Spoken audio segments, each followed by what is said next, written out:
Olá, bom dia. No Opinião Minas de hoje vamos falar sobre negócios de impacto social. O aumento da produção de riqueza no mundo não acabou com a miséria. A tecnologia avançou, mas as facilidades não aumentaram o nosso bem-estar na mesma proporção. O que significa, afinal, desenvolvimento? Fique aí e acompanhe a nossa conversa de hoje.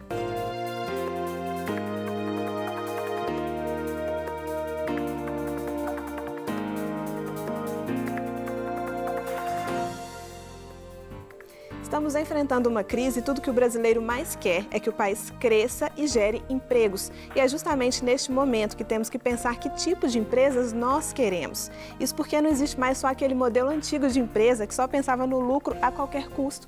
Você já ouviu falar, por exemplo, de negócios de impacto social? Eu recebo hoje Gabriela Reis, que é consultora em negócios de impacto social, também professora convidada da Fundação Dom Cabral. Bom dia, Gabriela. Bom dia, Marcela. Gabriela, o que é isso? O que são negócios de impacto social? Certo. Os negócios de impacto social, eles são um tipo de negócio que está entre o terceiro e o segundo setor. Então, assim, como as ONGs, eles nascem para resolver um problema da sociedade. O empreendedor que cria esse tipo de negócio, ele realmente tem uma vontade de trabalhar em cima de algum problema da sociedade que ele queira resolver. Mas, assim como os negócios tradicionais, ele usa o mecanismo, do negócio, seja pela venda de produtos ou de serviços, para gerar lucro e viabilizar a existência desse negócio. Então, por meio aí da venda de produtos e serviços, ou ele vai dar acesso a algum tipo de serviço que a população não tem, às vezes uma população de baixa renda, por exemplo, ou então ele vai gerar resultado financeiro para conseguir realizar algum tipo de impacto que ele pretende por meio desse negócio. Então é um negócio que nasce de uma demanda social, levando em consideração aspectos sociais aí. Com certeza. Hoje, cada vez mais, a população, principalmente os jovens, tem essa necessidade de trabalhar não só por uma questão financeira, mas para ter algum tipo de realização. Então, cada vez mais, existem empresários, empreendedores que estão começando a pensar, eu tenho eu estou criando um negócio, eu tenho já uma empresa, mas qual que é o legado que eu estou deixando no mundo? O que eu estou fazendo de fato para beneficiar não só a mim, mas também contribuir para a transformação que eu quero ver no mundo?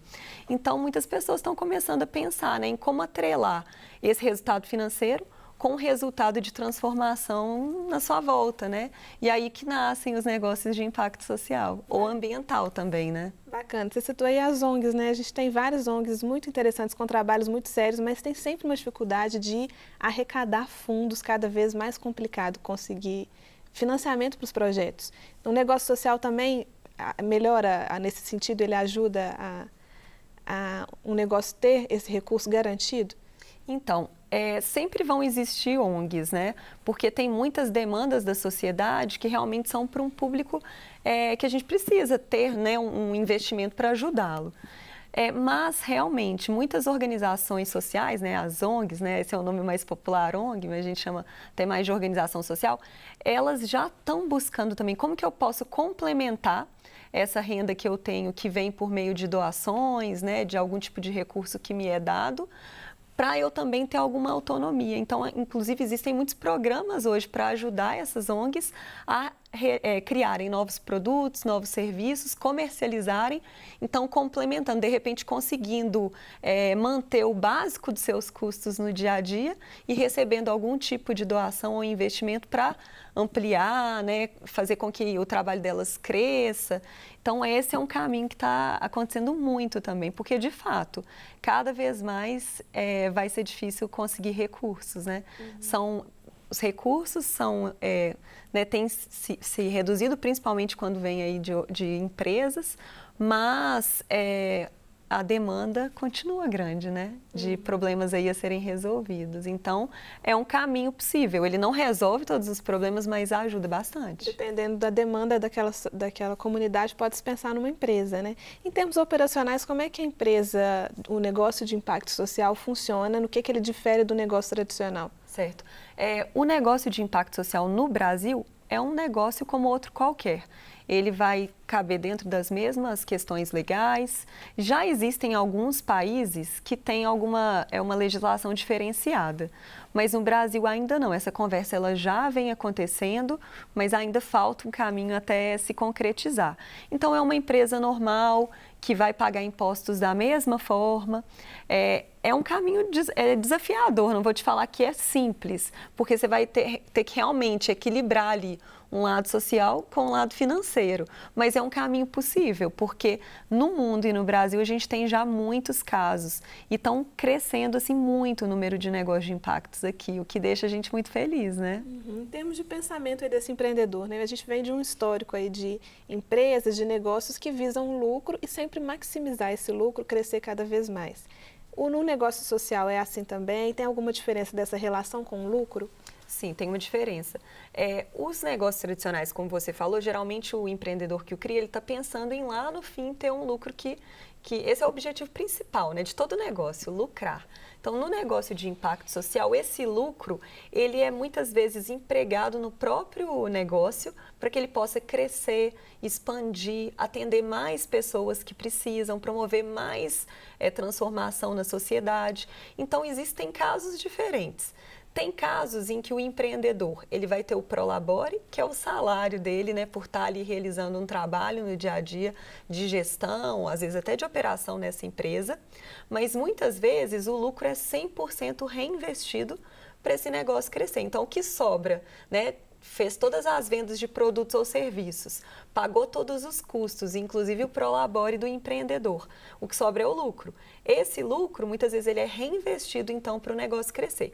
Em alguns casos, ele é reinvestido 100%, em outros casos, ele é em parte reinvestido, em parte distribuído para os acionistas, que podem ser as pessoas que criaram o negócio, às vezes investidores que colocaram dinheiro nesse negócio para ele crescer.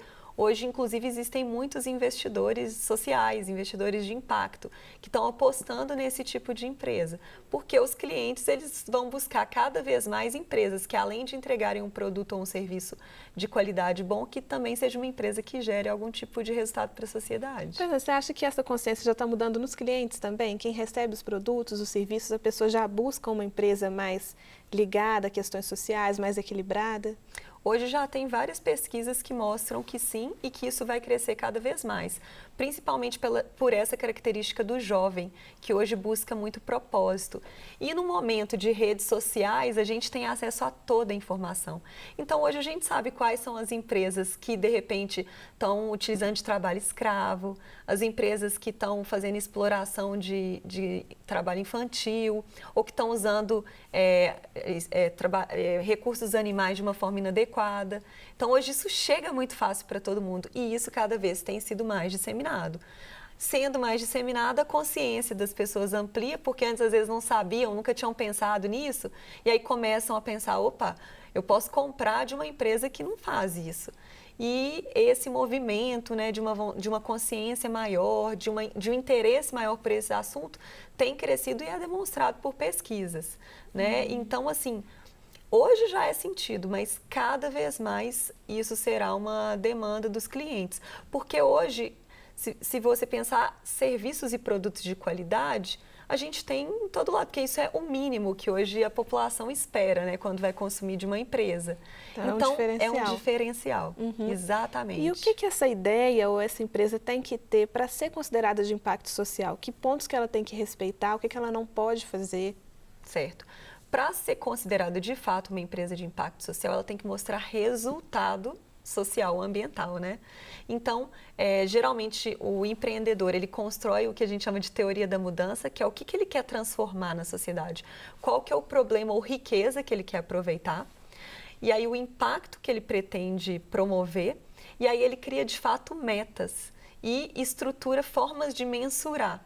É desafiador, não é um caminho a ser percorrido, porque muitos impactos são intangíveis, né? Às vezes é a transformação de um sentimento de uma população que passa a se sentir mais valorizado, o empoderamento da população, mas às vezes também são aumento de recursos financeiros, porque o impacto ele pode ser promovido tanto no público como um cliente, porque ele está tendo acesso a um produto ou um serviço que antes não tinha, como também um público em vulnerabilidade, ele pode ser inserido dentro da cadeia produtiva desse negócio. E aí o que vai gerar para ele, por exemplo, é oportunidade de trabalho, um trabalho digno, renda, que antes, por exemplo, não tinha, né? Pois é, falando em oportunidade de trabalho, a gente sabe que a gente está vivendo um momento difícil, todo mundo querendo emprego. Os negócios de impacto social têm esse potencial de gerar um número alto de empregos? O que vocês têm de experiência já nessa área?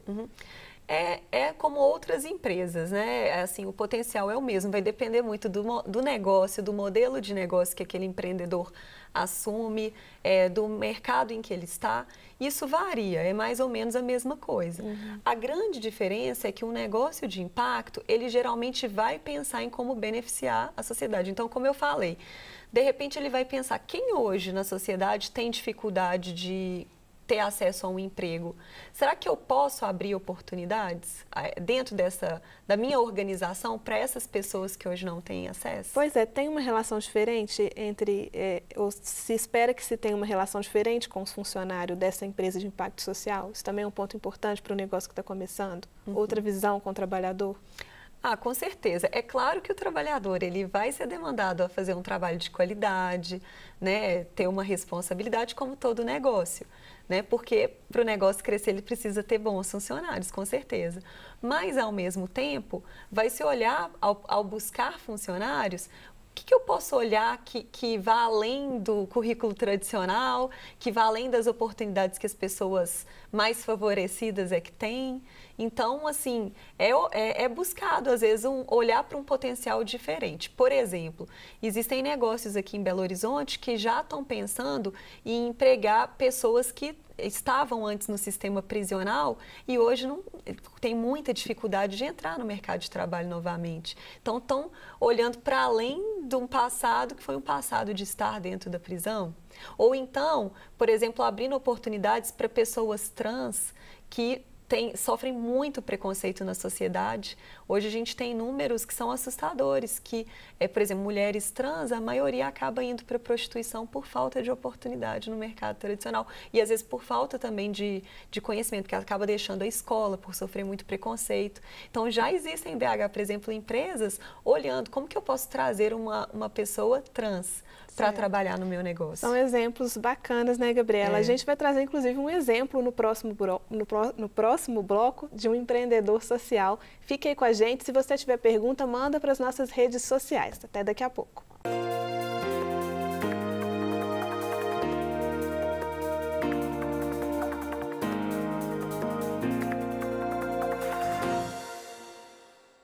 Oi, estamos de volta, hoje falando sobre negócios de impacto social. A Gabriela continua aqui com a gente, ela que é consultora e também professora da Fundação Dom Cabral. E eu recebo agora o Tiago Carvalho, que é cofundador da TC Idiomas, é um empreendedor social. Bem-vindo, Tiago. Obrigado. Tiago, conta pra gente o que é a sua empresa. A TC Idiomas é um negócio de impacto social e nós temos como grande missão, a nossa teoria de mudança é a redução da disparidade na fluência de inglês entre as classes sociais. O que é isso? Já tem dados dizendo que grande parte da população no Brasil que fala inglês, que é mínima, apenas 5% da população fala o inglês em altíssimo nível.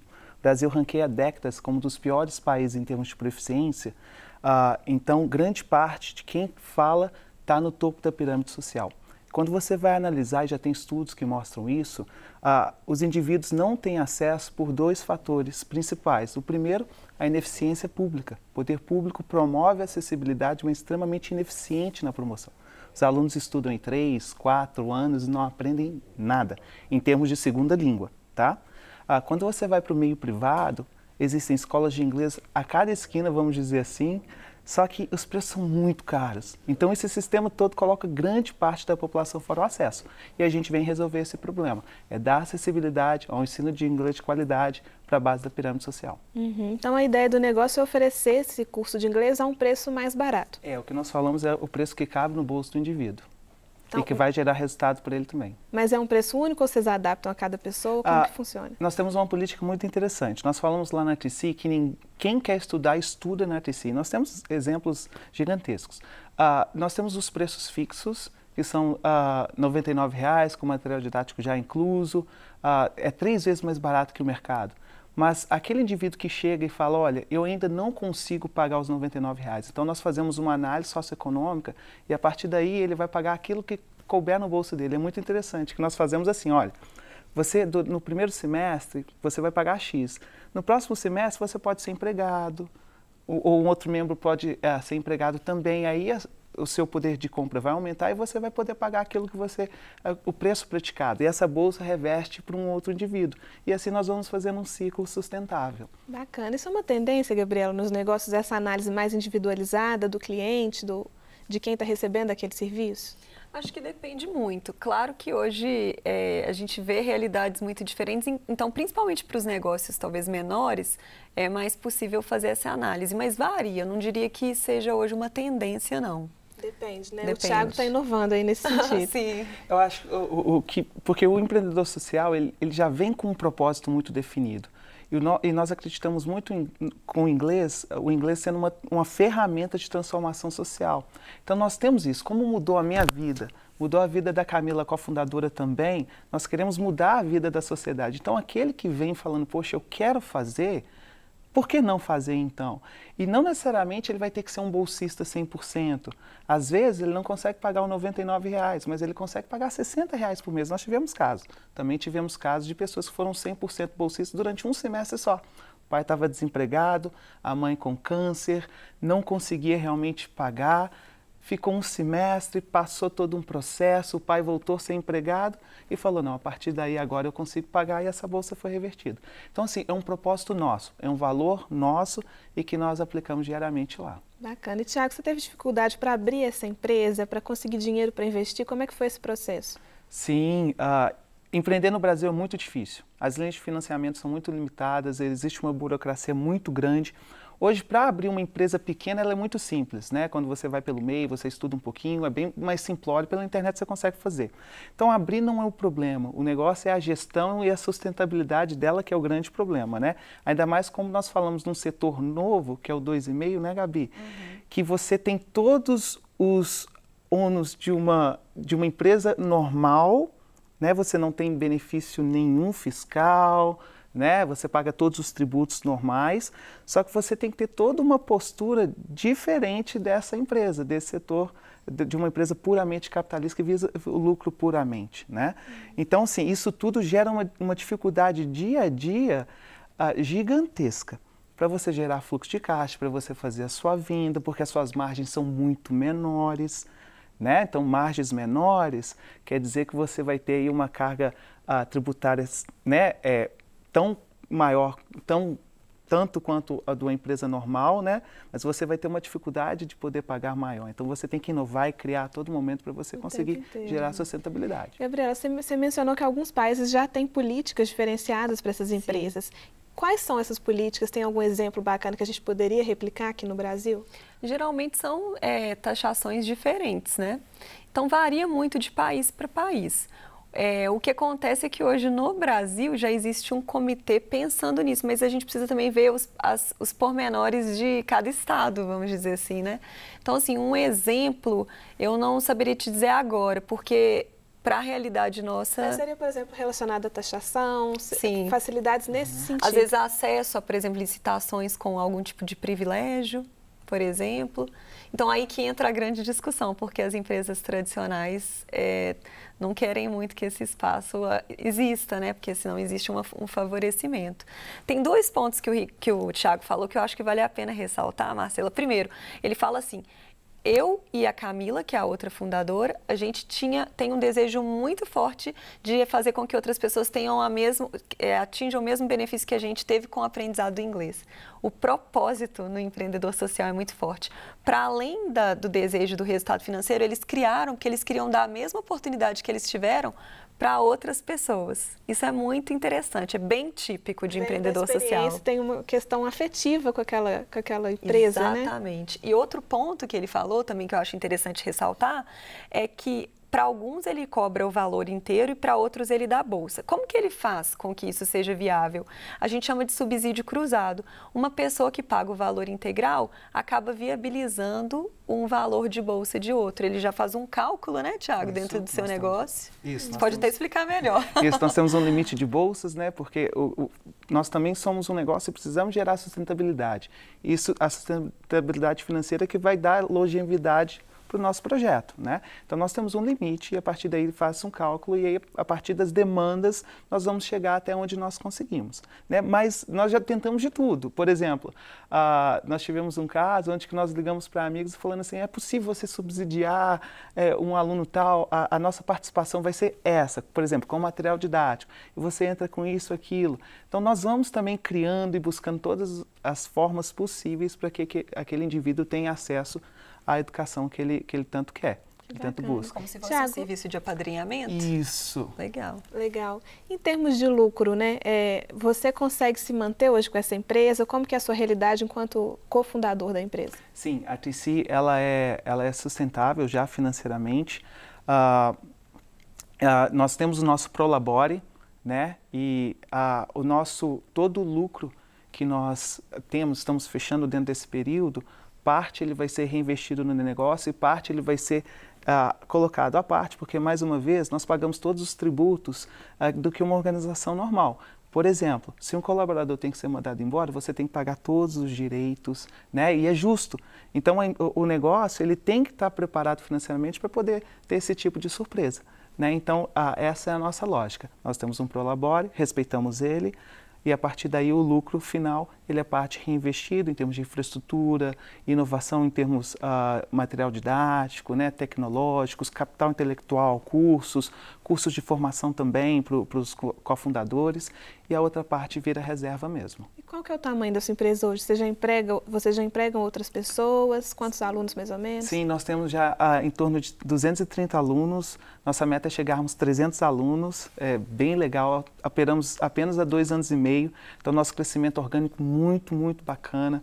Grande parte dos nossos alunos mesmo, eles vêm da base da pirâmide, confirmado, rodamos um questionário. Nós sabemos que a grande parte deles também, em torno de 80%, não conseguiam pagar o curso de inglês regular, o preço que é ofertado no mercado. Então isso mostra também um impacto que nós geramos e isso nos deixa assim, muito alegres e é o nosso motor diário, pensar que nós estamos realmente gerando possibilidade de ascensão social para aquele indivíduo. Bacana. Você já tem esses retornos das pessoas? Tem 2 anos a empresa só, mas já tem alguém que contou uma história e falou, nossa, me ajudou muito a conseguir alguma coisa? Quando você estratifica um pouquinho, o adolescente, a grande parte do retorno do adolescente, do pai do adolescente, né, porque o adolescente é o nosso aluno cliente, mas o pai que é o responsável, ele que traz o retorno, né? Pai cliente, o aluno beneficiário. Então, geralmente são as notas escolares. Geralmente os pais chegam e falam, poxa, eu não consigo ajudar meu filho com relação ao inglês, porque eu não tive o acesso. Eu consigo ajudar na matemática, na biologia, mas no inglês, sem chance. E ainda falo assim, eu odeio inglês, eu não nasci para isso, né? E aí, quando as notas começam a melhorar, esse é o grande retorno. Muito obrigado por você gerar. Eles agradecem. Olha só, eles são consumidores. Eles não têm que agradecer. Nós que agradecemos por eles estarem lá. Só que eles agradecem pela possibilidade que nós geramos para os filhos deles. Bacana. E quando você vai para o adulto, os retornos que nós tivemos até o momento são de entrar num laboratório onde estão na faculdade. Teve uma aluna nossa, a Lulu, ela entrou na faculdade, ela quis fazer a iniciação científica e tinha uma prova de inglês. E a prova ela passou decorrente do curso e ainda agradeceu para a gente. Então, esses são os pontos. Mas grande parte está com os adolescentes e a melhora na nota. Então, consequentemente, melhoria no nível de inglês e redução dessa disparidade em termos de fluência. Tiago, muito obrigada pela sua participação. A gente vai fazer um intervalo. No próximo bloco, você conhece outro empreendedor social. Fique por aí.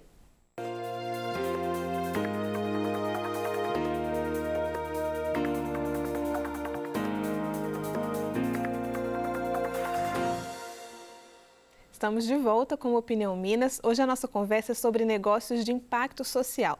A Gabriela Reis, que é consultora em negócios de impacto, continua aqui com a gente. E agora a gente recebe também George Lucas, que é empresário, fundador da Fábrica de Hortas e também da Horta da Cidade. Isso.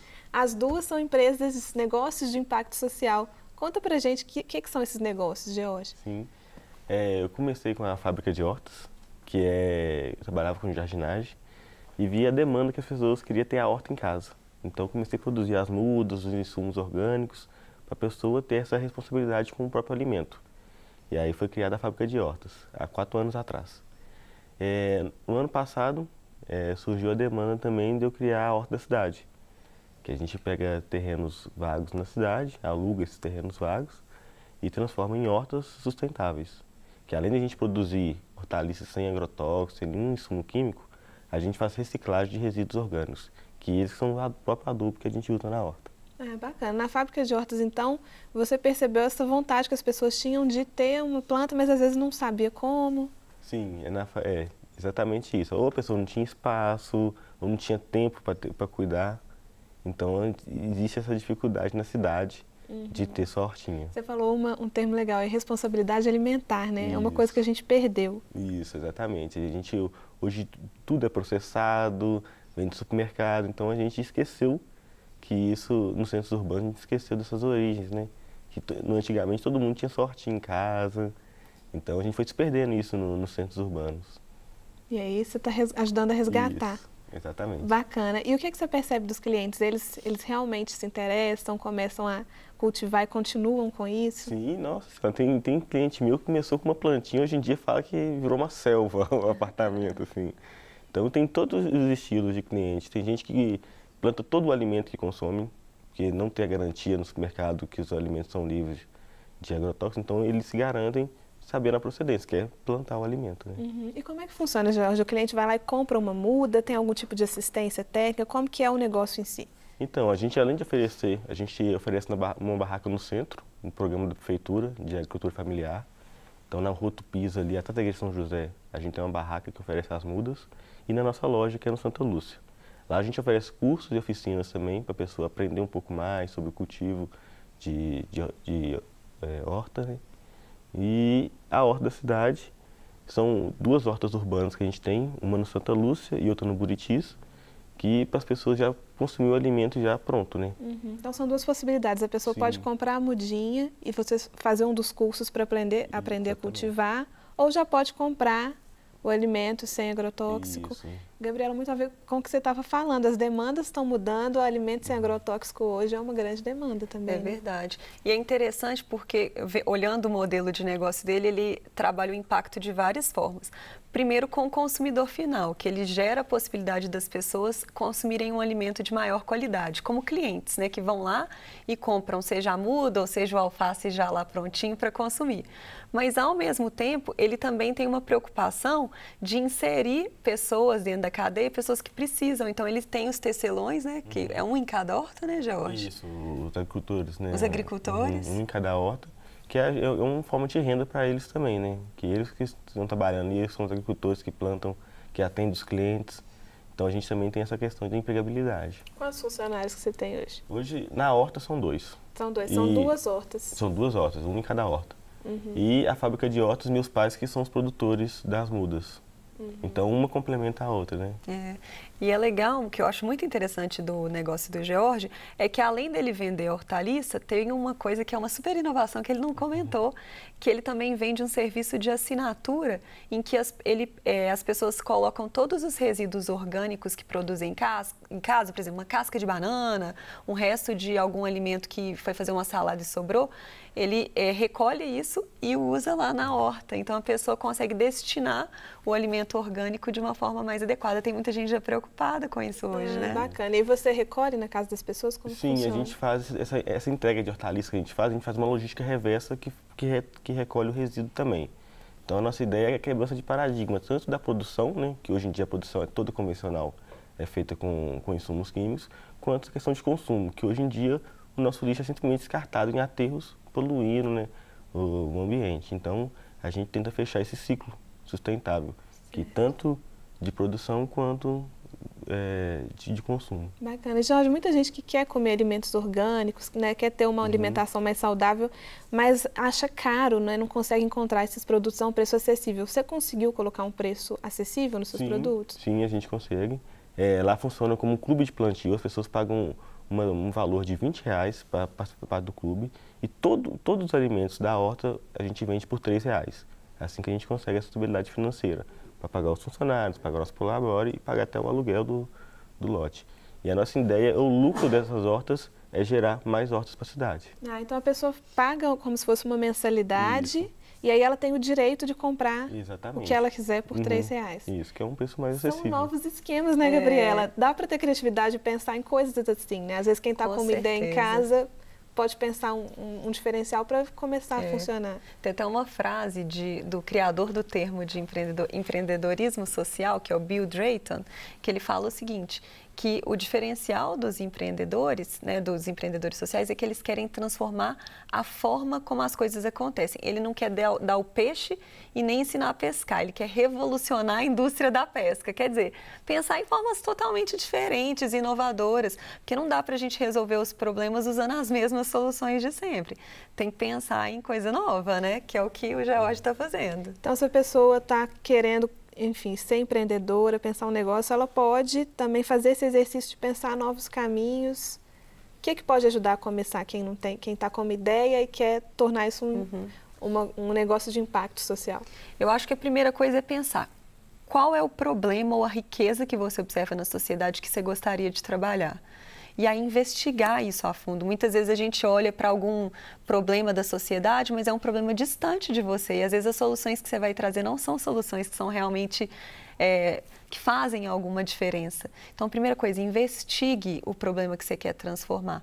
A partir daí, ou se você já vivencia ou não, se não vivencia, traga pessoas que vivenciam para perto de você, para juntos vocês pensarem em soluções.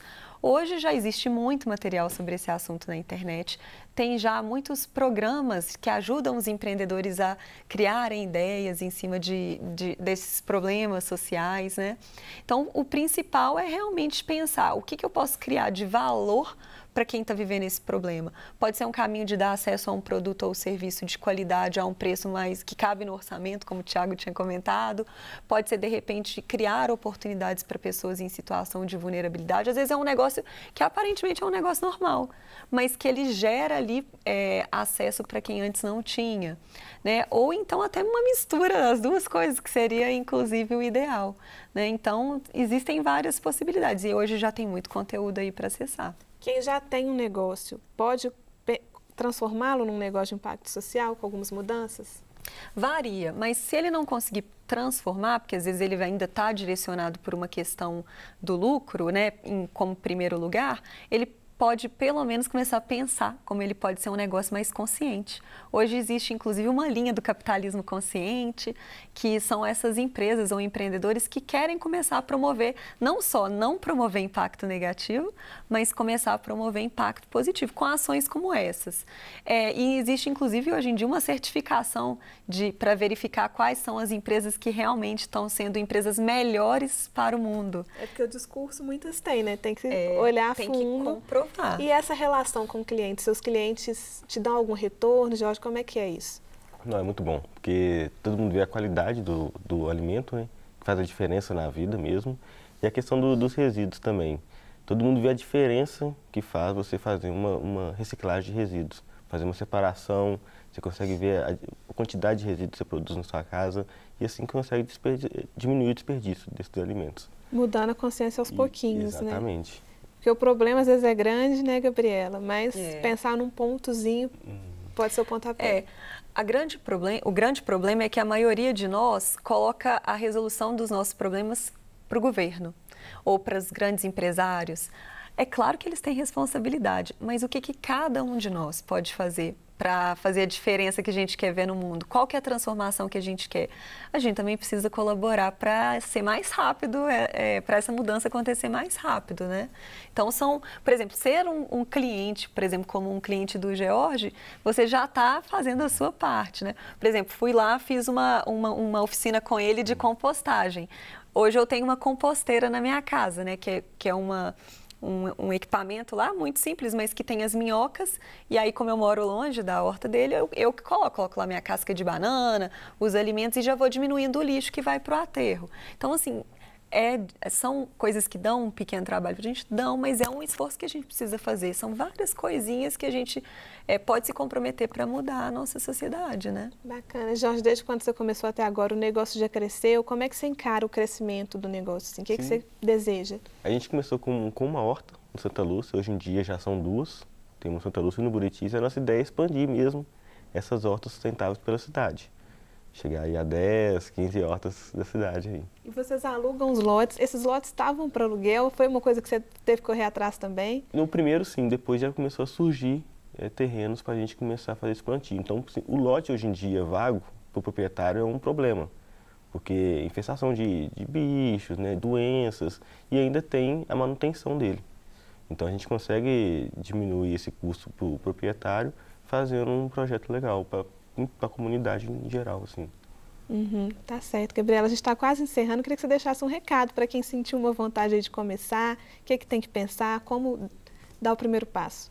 Então, eu acho que o principal é esse. Se você tem vontade, não desanime. Existem várias possibilidades, né? Existe muita organização aí que ajuda, basta fazer uma pesquisa na internet, tem muitos movimentos em Belo Horizonte, ou em várias cidades aí, né, do estado e do Brasil, já tem grupos que se reúnem para discutir esse assunto. Eu acho que o principal existe a vontade? Começa a correr atrás, porque a gente precisa fazer alguma coisa para mudar a nossa realidade. E pode ser fazer alguma coisa para transformar o mundo e ainda ter ali a sua fonte de sustento, né? Juntar o desejo de impactar e a vontade também de ter uma vida, uma renda boa para a sua vida. Bacana, o resultado vale a pena, né, Jorge? Vale. Precisa de persistência, mas vale a pena, dá gratificação. Tá certo, gente. Muito obrigada. Obrigada a você que está em casa pela sua companhia. A gente termina por aqui. Até amanhã.